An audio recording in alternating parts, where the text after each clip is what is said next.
బ్రహ్మార్పణం వెళ్ళిపోమాట ఇటాకు ఎల్లప్పుడూ ఈ గ్రంథము వినుసు చిత్తమునందలి తప్పు భావములను త్యజించి సదా సద్గురువుని సేవించవలను ఆరాధించవలను. ఎల్లప్పుడూ చిత్తమునందు నందలి తప్పు భావాలను విడిచి త్యజించి సదా సద్గురుని సేవించవలను ఆరాధించవలను. గురువు దగ్గర చేరేము అంటే అక్కడ తప్పు భావం కానీ తప్పు ఆలోచన కానీ అసత్యం కానీ ఆడకుండా సత్యంతో ఆ అమ్మ సెంతని సద్గురువు సెంతని సద్గురువుని సేవించవలేను అని చెప్పారు. అక్కడ ఆరాధించవలేను. వారిని ఆరాధించు ఎల్లప్పుడూ నేను బ్రహ్మమును అను నిశ్చయముతో ఉండవలెను. గురువుని ఆరాధిస్తూ ఆ గురువు ఆరాధనలో గురువు చెప్పే ధ్యాన స్థితిలో ఎల్లప్పుడూ నేను బ్రహ్మమును అనే ఎల్లప్పుడూ నేను బ్రహ్మము అను నిశ్చయముతో ఉండవలెను. నేను పరమాత్మని, ఆ పరమాత్మ తోటి ఆ బ్రహ్మంతో చక్కగా దృఢంగా నిశ్చయంగా ఉండవలను అని చెప్తున్నారు అమ్మ అక్కడ. నేను బ్రహ్మము అను నిర్ణయమే ఆత్మజ్ఞానము. నేను బ్రహ్మమును అనే నిర్ణయమే అంటే మళ్ళీ అటు ఇటు కాకుండా నిశ్చలంగా దృఢతత్వంగా ఆత్మతత్వాన్ని నేను బ్రహ్మమును అని దృఢ సంకల్పంతో ఉండటమే ఆత్మజ్ఞానము అని తెలియజేస్తున్నారు అమ్మ అక్కడ. నిశ్చయంతో ఉండవలెను. నేను నిత్యుడను, పూర్ణమును, ఎల్లప్పుడూ శాంత విగ్రహము నేను అన్న నిశ్చయముతో ఉండవలెను. నేను నిశ్చయుడను, పూర్ణుడను, ఎల్లప్పుడూ శాంత విగ్రహము నేను అన్న నిశ్చయముతో ఉండవలెను. ఆ శాంతం అవన్నీ ఆ పూర్ణం ఆ స్థితులన్నీ నేనే అయి ఉన్నాను. నిశ్చలుడను, శాంతపరుడను నేను అన్న నిశ్చయంతో ఉండవలెను. నేను బ్రహ్మమును అను నిర్ణయమే ఆత్మజ్ఞానము. పరిమితులు ఆంక్షలు లేని స్వరూపము నాది. వర్ణనాతీతుడినై ఉండుము అంటే పరిమితులు ఆంక్షలు ఆత్మకి ఏమీ లేవు గనక పరిమితులు కానీ ఆంక్షలు కానీ అన్నిటికీ కాలాతీతుడు, భావాతీతుడు, గుణాతీతుడు అన్నిటికీ అతీతంగా ఉన్నవాడు గనక అక్కడ ఆంక్షలు లేవు నాకు అని చెప్తున్నారు. అక్కడ ఆంక్షలు లేని స్వరూపము నాది. వర్ణనాతీతునుడై ఉండుము. వర్ణనానికి అతీతుడై ఉండుము. వర్ణనలకే అతీతుడను నేను అని చెప్తున్నారు అక్కడ. శివుని అనుగ్రహము వల్లనే నాకు ఈ జ్ఞానము లభించినది, ఇది నిశ్చయము. శివుని అనుగ్రహము వల్లనే నాకు ఈ జ్ఞానము లభించినది, ఇది నిశ్చయము. కేవలం భస్మమును ధరింపుము, ఇదే నా శివవ్రతము. కేవలం ఆ భస్మాన్ని మాత్రం, ఆ విభూతిని మాత్రం ధరింపుము, ఇదే నా శివవ్రతము అని చెప్తున్నారమ్మ అక్కడ. ఆ శివుని అంశ వల్లే నేను ఇది అందుకోగలిగాను. ఈ జ్ఞానాన్ని, ఈ ఆనందాన్ని, ఈ నిశ్చలమైన స్థితిని అందుకోగలిగాను అని చెప్తున్నారమ్మ అక్కడ. గుణరూపాదుల నుండి విముక్తుడను నేను. గుణానికి, రూపానికి, కాలానికి, ఈ బాహ్యానికి అన్నిటికీ కూడా విముక్తుడను నేను అని చెప్తున్నారమ్మ అక్కడ. అన్నిటికీ అతీతంగా ఉంటాను, అక్కడ నుండి విముక్తుడను నేను అని చెప్తున్నారమ్మ అక్కడ. విముక్తుడను నేను, జీవన్ముక్తుడను నేను, సంశయము లేదు, మైత్రాది గుణ సంపన్నుడను నేను, పరబ్రహ్మమును నేను, అక్కడ సంశయం లేదు, నేను మైత్రాది గుణ సంపన్నుడను. మైత్రాది గుణం అంటే ఏ గుణాలు లేనివాడు, ఏది అంటనివాడు, దేన్ని అన్నిటిని త్యజించినవాడు అని అర్థం. అక్కడ త్యజించిన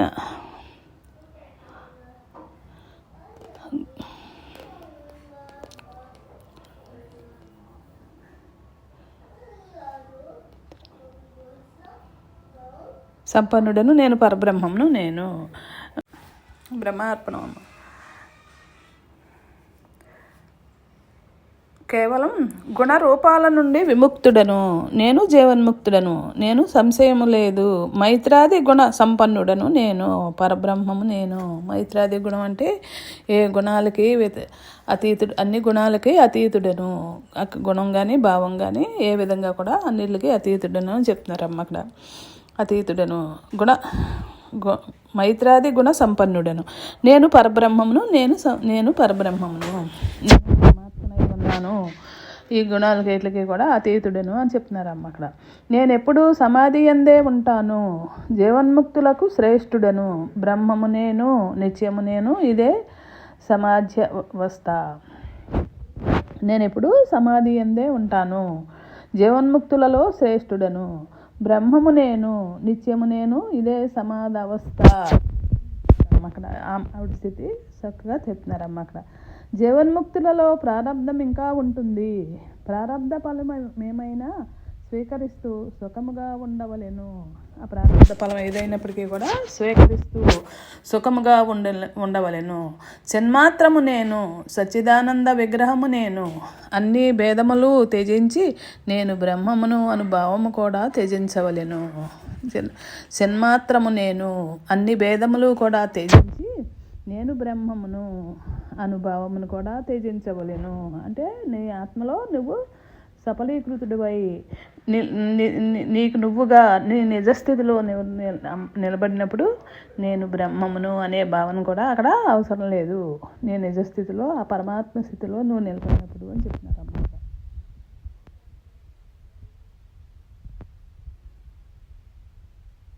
పరబ్రహ్మము నేను, సదాశివుడను నేను, చిన్మాత్రము నేను, నిర్గణుడను నేను, నేనే చిన్మయము, నిష్కలము నేను, శూన్యాత్మను నేను, నేనే శాశ్వతము అని చెప్తున్నారమ్మ అక్కడ. పరబ్రహ్మము నేను, చిన్మాత్రము నేను, సదాశివుడను నేను, నిర్గణుడను నేను, చిన్మయము నిష్కమము నేను, శూన్యాత్మను నేను, నేనే శాశ్వతము.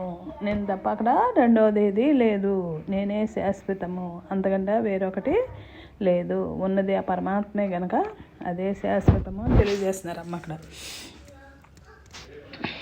మహాభాగ సంతుష్టుడనైనా నీకు బ్రహ్మజ్ఞానము లభించినది,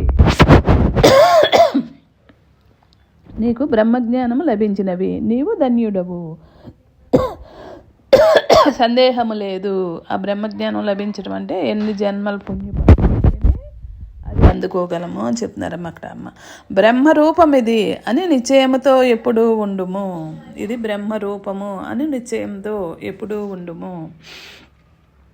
ఈ నిర్ణయము తప్ప విముక్తి అంటూ ఏమీ లేదు.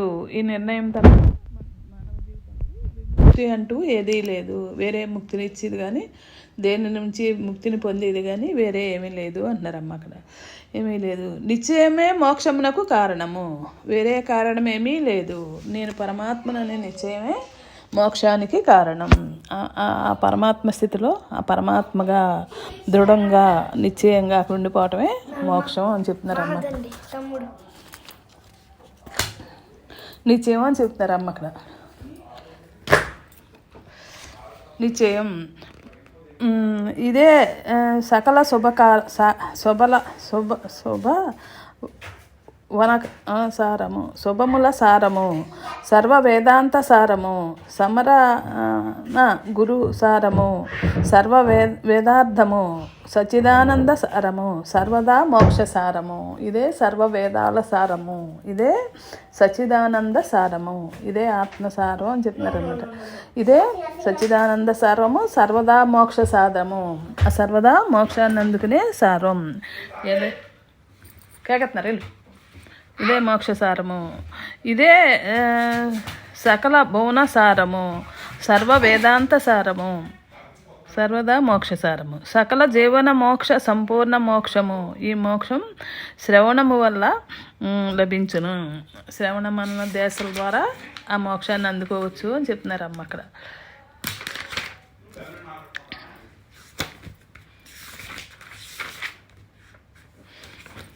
అహం లేనివాడు లేని నాకు ప్రభువు లేడు. అహం లేని నాకు వేరే ప్రభువు లేడు. అహం లేనివాడు ఎవడున్నాడో ఆ పరమాత్మ స్వరూపమే గనక అక్కడ నాకు ప్రభువు లేడు అని చెప్తున్నారన్నమాట అక్కడ అమ్మ. ప్రభువు లేడు. నాకు నేను బ్రహ్మము, జన్మాత్రము నేను, సదా సత్తును, నేను ఆనందము, నేను ఆనంద స్వరూపుడను, నాకు నేను ప్రభువును, నాకు నేను బ్రహ్మమును, నా సన్మాత్రము నేను, సదా సత్తును, ఆ స్వరూపాన్ని నేను, ఆనందము నేను అని చెప్తున్నారు అక్కడ. సదా ఆ పరమాత్మ స్థితిని నేనే, నాకు మినా ఏమీ లేదు అక్కడ, నన్ను మించి కానీ నన్ను దాటి కానీ అక్కడ ఏ స్థితి లేదు అని తెలియజేస్తున్నారు అమ్మ అక్కడ. సదానంద స్వరూపుడను నేను, బహురూపములు లేవు నాకు, బ్రహ్మము నేను, స్వానుభవం ఇది, ఉపనిషత్తు సారం ఇది. బ్రహ్మము తప్ప రెండవది లేదు అక్కడ, బహురూపములు లేవు, వేరే రూపాలు కానీ వేరే ఇదులు కానీ అక్కడ ఏమీ లేవు. బ్రహ్మము నేను, స్వానుభవం ఇది, ఉపనిషత్తు సారం ఇది. ఇది వినినవారు బ్రహ్మమే అగుదురు. స్వానుభవం ఇది వినినవారు బ్రహ్మమే అగుదురు అని చెప్తున్నారు అమ్మ అక్కడ. అగుదురు. మునీశ్వర, సదాకాశ రూపుడవు, సిన్మాత్రుడవు నీవు, విశృంఖులుడవు నీవు, ఆత్మస్థుడవు నీవు, బ్రహ్మము నీవు. ఓ మునీశ్వర, సదానంద రూపుడవు నీవు, సన్మాత్రుడవు నీవు, నీవు విశృంఖుడవు, నీవు ఆత్మనిష్ఠుడవు, నీవు బ్రహ్మము. ఆ బ్రహ్మం విన్న ఆ బ్రహ్మము తప్ప అందుకంటే రెండవది లేదు, అన్నీ నేనే అయి ఉన్నాను అని చెప్తున్నారు అమ్మ అక్కడ. నేనే ఆనంద నీవు, పరము నీవు, సదానంద రూపుడు, పరిపూర్ణ స్వరూపుడవు నీవు, బ్రహ్మము నీవు. ఇది వినా అన్యమేమీ లేదు అంటే అన్ని స్వరూపాలు నాలోనివే, అన్నీ నేనే, ఆ పరమాత్మ స్థితి నేనే అని తెలియజేస్తున్నారు అమ్మ అక్కడ. పరిపూర్ణ స్వరూపుడవు, సర్వాధార స్వరూపుడవు నీవు, సర్వ తేజస్సు రూపుడవు నీవు, సర్వార్థ భేదహీనుడవు నీవు, బ్రహ్మము నీవే, ఇది నిసంశయం. సర్వార్థ రూపుడు నీవే, సర్వము నీవే, సర్వార్థ భేదహీనుడవు నీవే, నీవే బ్రహ్మము, ఇది నిసంశయం. సంశయం లేకుండా నిస్సందేహంగా నా పరమాత్మనే నేను అని చెప్తున్నారమ్మ అక్కడ. నీవు నేను సదా సర్వత్రా నిన్నే వీక్షింతువు, నీలో నీవే ఆనందింతువు, నీవే బ్రహ్మము నిస్సంశయం ఇది. నీలోనున్నది నేనే, నిస్సంశయం, నీలో ఉన్నది నేనే, నువ్వు నీలోనే నేను ఆనందింతువు, నీవు బ్రహ్మము, ఇది నిస్సంశయం ఇది. నీవు నేను ఒక్కటే, సదా సర్వత్రా నిన్నే వీక్షింతును. ఆ సర్వంలోనూ ఉన్న పరమాత్మ నాలోని నీలోని ఉంది, ఆ సర్వత్రా వీక్షింతును. నీలో నీవే ఆనందింతువు, ఆ ఆత్మస్వరూపం దర్శించి ఆనందంలో నీలో నీవే దర్శింతువు. నీవు బ్రహ్మము, ఇది నిస్సంశయం. నీవు బ్రహ్మానివి, ఆ పరమాత్మవి నీవే, ఇంకా అక్కడ సందేహం లేదు, ఇది నిస్సంశయం చెప్తున్నారమ్మ అక్కడ. కైలాస పర్వతాన శివుడు తన కుమారుడికిచ్చిన ఉపదేశమును వినిపిస్తాను, శ్రద్ధగా ఆలకించుము. ఈ ప్రపంచము లేదు, ఇది సృజింపబడలేదు, తనకు తానుగా నిలవదు, దీనిని చిత్ర ప్రపంచం అంటారు, ఇది ఎప్పుడూ అసత్యమే. ఈ ప్రపంచం లేదు, ఇది సృజింపబడలేదు, తనకు తానుగా నిలవదు, దీనిని చిత్ర ప్రపంచం అంటారు, ఇది ఎప్పుడు అసత్యమే. ఈ ప్రపంచం ఎప్పుడు అసత్యమే, ఇది ఎప్పుడు నిజం కాదు, ఇది సృజింపబడలేదు అని తెలియజేస్తున్నారు అక్కడ. ఈ ప్రపంచం లేదు, చిత్తము లేదు, అహంకారము లేదు, జీవుడు లేడు. ఈ ప్రపంచం లేదు, చిత్తము లేదు, అహంకారం లేదు, అక్కడ జీవుడు లేడు, ఇదంతా అసత్యమే, ఇది అసత్యం ఉంది, ఇదంతా నిజం కాదని తెలియజేస్తున్నారు అమ్మ అక్కడ. బ్రహ్మం ఒక్కటే సత్యము, ఇదంతా మిథ్యే, ఎప్పుడూ మిథ్యే. కర్త లేడు, క్రియ లేదు, కర్తవ్యం లేదు, బ్రహ్మం ఒక్కటే సత్యం, ఇదంతా మిథ్యే, ఎప్పుడూ మిథ్యే. ఈ ఉన్నదంతా కూడా మిథ్యే, ఉన్నది ఆ పరమాత్మ ఒక్కటే సత్యం తప్పించి ఇదంతా ఉన్నదంతా మిథ్యే, ఆ మిథ్యలో మిథ్యే, ఇదంతా ఇప్పుడు లేనిదే అని చెప్తున్నారు అమ్మ అక్కడ. ఇప్పుడు మిథ్యే, వాక్కు ద్వారా పలకబడినది కానీ బ్రహ్మార్పణం. ఊరక ఉండుటే మనని మనం నిరూపించుకొనుట.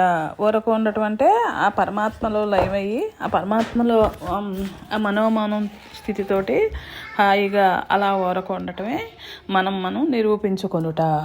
ఊరక ఉండటంలో రుజుత్వం ఉంది. ఊరక ఉండటంలో మనల్ని మనం రుజువు చేసుకోవటం అంటే నేను పరమాత్మని, ఆ పరమాత్మ స్థితిని అందుకోవటం అని చెప్తారమ్మ అక్కడ. ఊరక ఉండటం, ఊరకే ఉండటంలో మౌనం వహించుట ఉంది. ఆ ఊరక ఉండటంలోనే ఆ మౌనం దాగి ఉంది. ఆ మౌనంతో అలా హాయిగా ఆ స్వరూపాన్ని అందుకుని ఆ స్వరూపాన్ని అనుభవించేవాడు మాత్రమే మౌనంగా ఉండగలడు. ఆ మౌనం దాంట్లో దాగి ఉంది అని చెప్తారు అక్కడ. ధ్యాన స్థితి కూడా అందులోనే దాగి ఉంది. ఆ ధ్యాన స్థితి కూడా అందులోనే దాగి ఉంది. ఎందులో దాగి ఉంది? ఆ మనోమౌనులో, నీ స్వరూపంలో నువ్వు ఉండటంలోనే ఇదంతా కూడా దాగి ఉంది అని చెప్తున్నారమ్మ అక్కడ. మాటతో చేతతో నిరూపించుకున్నట అనేది మౌనాన్ని వేడవలసి వస్తుంది. మాటలతోటి చేతలతోటి ఎప్పుడూ రుజువు చేసేది కాదు ఆత్మసారం అని తెలియజేస్తున్నారమ్మ అక్కడ. అలా మళ్ళీ ఆ మౌనాన్ని అలా రుజువు చేయాలి, అలా చెప్పాల్సి వస్తే ఆ మౌనాన్ని వేడవలసి వస్తుంది అని చెప్తున్నారన్నమాట. అప్పుడు ఊరకే ఉన్నట్టు అవ్వదు. అప్పుడు మళ్ళీ ఊరక ఉండటం జరగదు. ఆ ఊరకున్నది కదలటం జరుగుతుంది అని చెప్తున్నారు. ద్వైతంగా వేరుపడి నిన్ను నీవు రుజువు చేసుకోవటం అయ్యింది. ద్వైతం అంటే మళ్ళీ రెండవదిగా విడిపోయి నిన్ను నువ్వు రుజువు చేసుకోవటం అయ్యింది అని చెప్తున్నారు. ఎప్పటికీ సంపూర్ణం కాదు. యథార్థంగా ఉన్న కాలమే నిరూపణ, కానీ వేరుపడి చేసినది తక్కువే అవుతుంది. యథార్థంలో ఉండి ఆ మౌనంలోంచే, ఆ మౌనతత్వంలో ఉన్నదే అది నిరూపణ అవుతుంది. కానీ వేరుపడి చేసింది, రెండోది ఉండి వాదించింది, వాదనకి సంబంధించింది కాదు, ఇది మాటలకు సంబంధించింది కాదు అని చెప్తున్నారు అమ్మ అక్కడ. అయితే యథార్థాన్ని వేడకుండా ద్వైత సత్కర్మలు చేయడం విశిష్ట కర్మ అనిపించుకుంటుంది. యథార్థాన్ని వేడకుండా మళ్ళీ ద్వైతంలో సత్కర్మలు చేయడం, నీ ప్రారంధం ఏదో మిగిలిందో ఆ ప్రారంధంతో సత్కర్మలు చేయడం కూడా విశిష్ట కర్మ అనిపించుకుంటుంది. అంటే దాంట్లో కూడా అక్కడ కర్మ లేని స్థితి అద్వైతంలోకే చెందుతుంది అని చెప్తున్నారు అమ్మ అక్కడ. అద్వైతం నుండి ద్వైతంగా చేయవచ్చు, కానీ ద్వైతంలో అద్వైతం వెతికితే దొరకదు. అద్వైతం నుండి ద్వైతంలో, మూలం నుంచి, ఆత్మస్థితి నుంచి, మూలం నుంచి ఈ బాహ్యకర్మలు మూలంగా ఆ పరమాత్మ స్వరూపంగా జరపవచ్చు, కానీ ఆ బ్రహ్మంలోంచి సత్కర్మను మాత్రం బాహ్యంలోంచి మాత్రం, ద్వైతంలోంచి మాత్రం అద్వైతం దొరకదు అని చెప్తున్నారు అమ్మ అక్కడ. నీ మౌనమే నీకు సాక్ష్యం. ఆంతర్యంలో గల మౌనాన్ని ఎవరికీ సాక్ష్యం చూపలేము. ఆంతర్యంలో గల మౌనాన్ని అంటే మన పరమాత్మ స్వరూపం మనకు ఎరికై ఆ అనుభవాన్ని మనం అనుభవిస్తూ ఆ మనోమౌనాన్ని ఎవరికి సాక్ష్యం చూపలేము. అది అనుభవానికి అందేదే తప్ప చెప్పేది కాదు అని చెప్తున్నారు అమ్మ అక్కడ. సాక్షికే తెలియాలి ఆంతర్యంలో ఉన్న ఖాళీని, అంటే సాధన చేత మాయని వదిలించుకొని శుద్ధాత్మగా ఉండుట. సాధనతోటి మాయని వదిలించుకొని శుద్ధాత్మ, మళ్ళీ ఆ మాయ ఏమైంది? శుద్ధాత్మగా ఉండుట. అట్టి ఖాళీయే అయి ఉన్నవాడే గ్రహించగలడు. అటువంటి ఖాళీని ఒక జ్ఞాని మాత్రమే, ఎదుట కూడా అనుభవం ఉన్నవాడు మాత్రమే గ్రహించగలడు అని చెప్తున్నారమ్మ అక్కడ. ఏ అనంత చైతన్యం అయితే ఉందో, ఖాళీ చైతన్యం అయితే ఉందో, ఆ చైతన్యాన్ని మరో చైతన్యానికి మాత్రమే అందుతుంది అని చెప్తున్నారమ్మ అక్కడ. ఈ శూన్య స్వభావానికి అవగతం అవ్వాలి. కావున మౌనంగా ఉండటంలో నిరూపణ దానికి అదే జరుగుతుంది. మౌనంగా ఉండటం వల్ల నువ్వు మౌనం ఊహించి ఆ మౌనంలో హాయిగా ఆనందంగా మన నడత, మన ధ్యాస, మన ధ్యానం అన్నీ కూడా మౌనంలో స్థిరంగా నిశ్చలంగా ఉండటం వల్లనే నిరూపణ జరుగుతుంది అని చెప్తున్నారమ్మ అక్కడ. దాటి చేసేవన్నీ అసంపూర్ణ జ్ఞానమే అవుతుంది. ఆ మౌనాన్ని దాటి చేసేవన్నీ కూడా అసంపూర్ణ జ్ఞానమే. అసంపూర్ణంగా, పూర్తిగా పూర్ణం కాదు, అది అసంపూర్ణమే అవుతుంది అని చెప్తున్నారు అక్కడ. ద్వైత భావమే అవుతుంది. మౌనాధారంతో చేసేవన్నీ పాత్రని బ్రహ్మంగా, కర్మని యోగంగా మార్చుకోవటం. ఆ మౌనాన్ని అనుభవించి ఆత్మస్వరూపాన్ని, మన స్థితిని మనం అందుకుని ఆ మౌనం అనుభవించి ఆ మౌనాన్ని నుండి చేసేది యోగంగా మార్చుకోవడం, బ్రహ్మకర్మని యోగంగా మార్చుకోవటం అవుతుంది అని చెప్తున్నారు అమ్మ అక్కడ. మాటల్ని మాటలతో జయించలేం, మౌనంతో జయించాలి. మాటల్ని, ద్వేషాన్ని, బయట వాటితో వాదనని కూడా మాటలతో జయించలేం, ఆ మౌనంతో మాత్రమే జయించగలం అని చెప్తున్నారు అమ్మ అక్కడ. చూస్తాం కానీ జ్ఞానంతో, వివేకంతో నడుస్తున్నాం కనుక వాటితో మౌనంతో జయించాలి. వీటన్నిటినీ కూడా మౌనంతో మాత్రమే జయించగలం అని చెప్తున్నారు. అప్పుడే పాత్ర కూడా బ్రహ్మమయం అవుతుంది. అలా మనోమనంలో చక్కగా నీ నిశ్చల స్థితిలో నువ్వు నిలబడి ప్రపంచాన్ని గెలిచావు అంటే అక్కడ నీ పాత్ర కూడా బ్రహ్మమయం అవుతుంది అని చెప్తున్నారు అక్కడ. బ్రహ్మము తెలియాలంటే బ్రహ్మంగా ఉండాలి. బ్రహ్మాన్ని మనం తెలుసుకోవాలి అంటే, అనుభవించాలి అంటే, నీ స్వరూప స్థితిని నువ్వు చేరాలి అంటే అక్కడ బ్రహ్మంగా, బ్రహ్మ లక్షణాలతో, సత్సంగాలతో బ్రహ్మంగా ఉండాలి అని చెప్తున్నారు అమ్మ అక్కడ. బ్రహ్మమును దర్శించాలంటే బ్రహ్మంగా ఉండాలి. మళ్ళీ ఆ బ్రహ్మాన్ని దర్శించాలన్నా శుద్ధ మనసుతోటి, నీ నిశ్చల తత్వంతో నీ నిజస్థితిని నువ్వు అందుకోవాలి అంటే అక్కడ మళ్ళీ బ్రహ్మంగా ఉండాలి అని చెప్తున్నారు అన్నమాట. అంటే పరమాత్మను తెలుసుకోవాలన్నా, దర్శించుకోవాలన్నా, నమ్మకం కలగాలన్నా అన్నింటికీ అర్హత బ్రహ్మంగా ఉండటమే. పరమాత్మని దర్శించాలన్నా, పరమాత్మని తెలుసుకోవాలన్నా, దర్శించుకోవాలన్నా, నమ్మకం కలగాలన్నా అన్నింటికీ అర్హత బ్రహ్మముగా ఉండుటే. అయితే తెలియనివాడు ఎలా ఉండగలడు? తెలిసిన బ్రహ్మానుభవం కలగనివాడు బ్రహ్మంగా ఎలా ఉండగలడు? తెలియనివాడు, ఆత్మస్వరూపం తెలియనివాడు ఎలా ఉండగలడు? తెలిసిన బ్రహ్మానుభవం కలగనివాడు ఎలా ఉండగలడు అని చెప్తున్నారు అమ్మ అడుగుతున్నా. బ్రహ్మ ఉండగలడు. అందుకే జ్ఞాన, ధ్యాన, మౌన దశలు ఇచ్చాడు. అందుకే జ్ఞానం తెలుసుకుని ధ్యాన, మౌన దశలు ఇచ్చాడు అని చెప్తున్నారు అమ్మ అక్కడ. సుకృతంతో ఆశ్రయిస్తాడు, జ్ఞానంతో నమ్ముతాడు. సుకృతంతో ఆశ్రయిస్తాడు, జ్ఞానంతో నమ్ముతాడు. ధ్యాన, మౌన దశలు ఇచ్చాడు. ధ్యానంతో అనుభవం పొంది నిలబడతాడు. జ్ఞానంతో తన అనుభవాన్ని, స్వరూపాన్ని అనుభవించి నిలబడతాడు అని చెప్తున్నారు అక్కడమ్మ. మౌనంతో పరమాత్మే ఇతడై ఉండిపోతాడు. ఆ మనోమౌనం, నీ స్వరూపం నీకు వ్యక్తమైనప్పుడు ఆ మనోమౌనం సిద్ధిస్తుంది. ఆ మనోమౌనంతో ఆ పరమాత్మే తానై, మౌనంతో పరమాత్మే ఇతడై ఉండిపోతాడు. ఆ పరమాత్మ స్థితి అందుకున్నాడు కనుక ఆ పరమాత్మలో హాయిగా అలా మనోమౌనంలో ఉండిపోతాడని చెప్తున్నారు అక్కడ. పరమాత్మను కనుగొనుటకు నీవు బ్రహ్మమైతే తప్ప దొరకడు.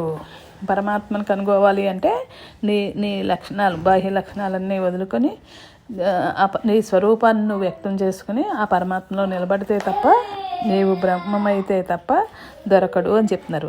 దర్శించుటకు నీకు అదే నీవై ఉండాలి. ఆ పరమాత్మను దర్శించడానికి అదే నీవై, నీ స్వరూపాన్ని నువ్వు వెతుక్కున్నప్పుడు అదే నీవై ఉండాలి. అనుభవించుటకు అదే నీవై ఉండాలి. దర్శించాలన్నా, అనుభవించాలన్నా కూడా నీ స్వరూపాన్ని నువ్వు పూర్ణంగా అంతర్ముఖమై నీ స్వరూపాన్ని నువ్వు పొందినప్పుడు మాత్రమే దర్శించినా, అనుభవించినా వీలు ఉంటుంది అని చెప్తున్నారు. దర్శించగలవు, అనుభవించగలవు అని చెప్తున్నారు అన్నమాట. నీవు బ్రహ్మమైతే నీకు ఏది కావాలో అదే నీవై ఉండాలి. ఆత్మజ్ఞానం కావాలా, బాహ్యం వైపు కావాలా, ఏదైతే అదే నీవై ఉండాలి. అదే అర్హత. బ్రహ్మం లభిస్తేనే కానీ ఉండలేని స్థితి సాధకుడి స్థితి. ఆ బ్రహ్మాన్ని పొందితే కానీ ఉండలేని స్థితి. అంటే ఆ తపన, ఆ వైరాగ్యం అవన్నీ కూడా అంతగా ఉంటాయి అని చెప్తున్నారు అన్నమాట. ఉంటే కానీ నేను తెలియబడను. ఆ తపన అయ్యి అంత అప్రమత్తంగా ఉంటే కానీ నేను తెలియబడను అని చెప్తున్నాడు పరమాత్మ అక్కడ.